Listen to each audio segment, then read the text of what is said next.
The way that you pitch with runners on base, and you had a lot of them on early. How do you keep that composure?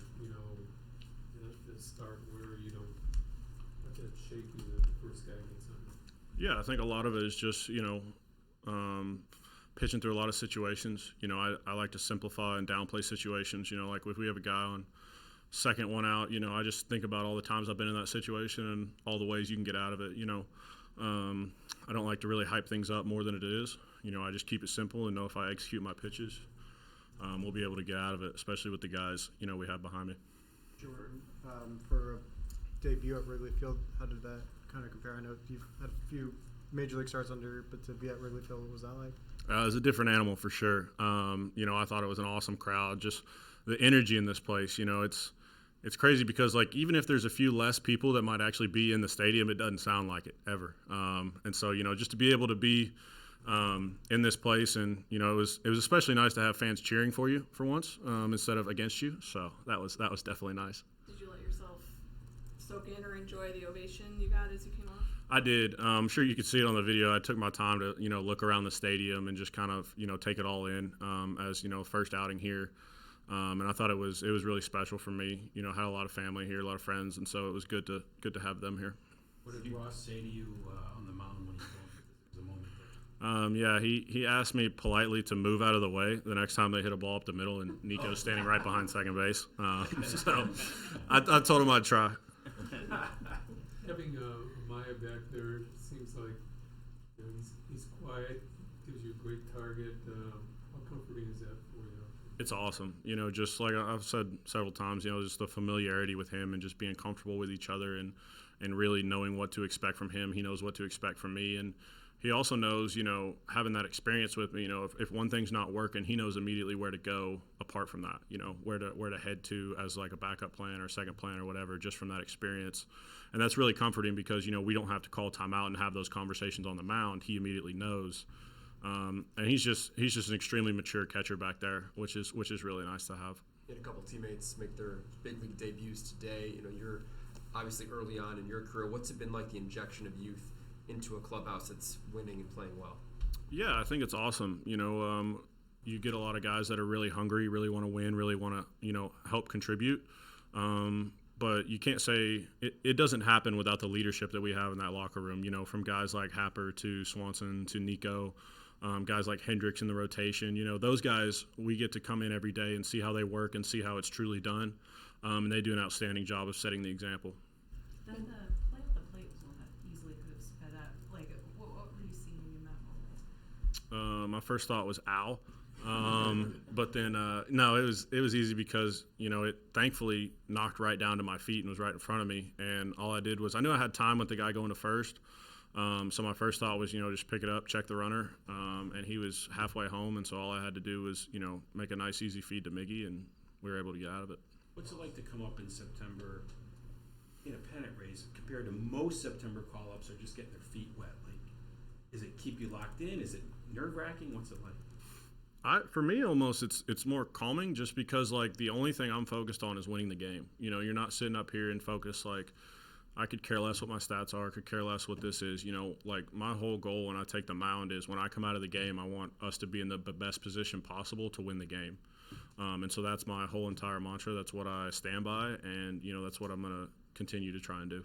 Jordan, as you were getting ready for this home start, whether it was last week, the homestand, or these couple of days leading up to it, how did you kind of mentally prepare or take in the environment knowing that you're going to be pitching and taking the ball today? Yeah, I thought today was nice because I was able to be here for a couple games in the dugout, just kind of experience the atmosphere. And so I had a good idea going into it of what it was going to be like, the fans, all that sort of stuff. And so it was really nice to be able to have those couple games to take it in and get used to it before heading out there. Ross was talking about how once you got the lead, you just pounded the zone.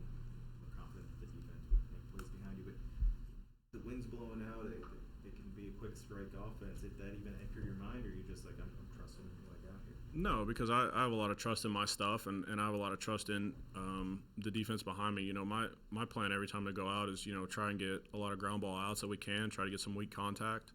and try and go deep in the game. You know, when you have the guys behind me that we do, as far as experience-wise, you know, you talk about Nico, Dansby, Belly, you know, all won Gold Gloves, Happers won a Gold Glove. You know, when you have those kind of guys behind me, I think you'd be foolish not to, you know, go right after and attack guys.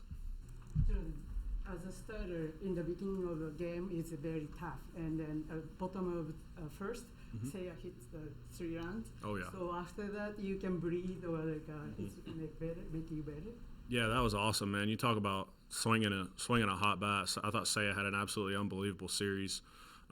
He's been really nice to get to know and to be around. And I think his, you know, getting to watch his confidence grow as a player has been really cool, especially this week, you know, from the time I've been up here.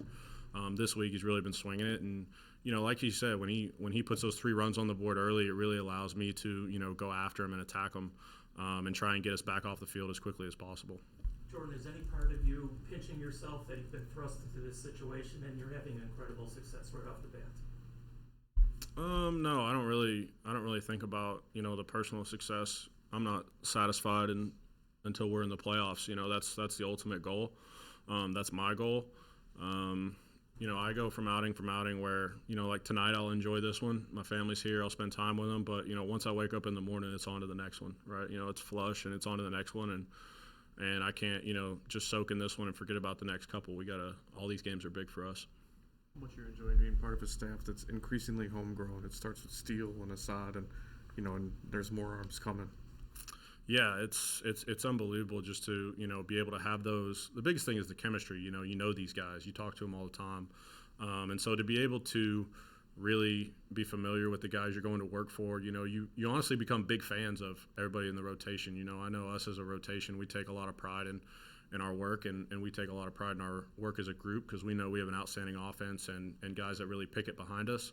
And so we know if we just go out there and we don't have to do too much, just be simple, do what we need to do, and they'll take care of the rest.